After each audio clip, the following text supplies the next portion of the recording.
The XDP Injection Pump Gear Puller is a must-have in the toolbox of any Cummins owner. It removes the pump gear from your VE, P7100, VP44, and CP3 injection pump on your Cummins engine.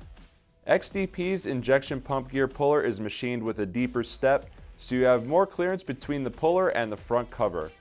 This added clearance eliminates the potential risk for damage to the thin metal of the front cover during a pump removal. Each pump gear puller is double plated for corrosion resistance and comes completed with 2 hardened bolts. The XDP Injection Pump Gear Puller is made of pre-hardened material, so it can be used over and over by the professional technician or at-home enthusiast. To find out more about the XDP Injection Pump Gear Puller, check out xdp.com or find a local dealer near you.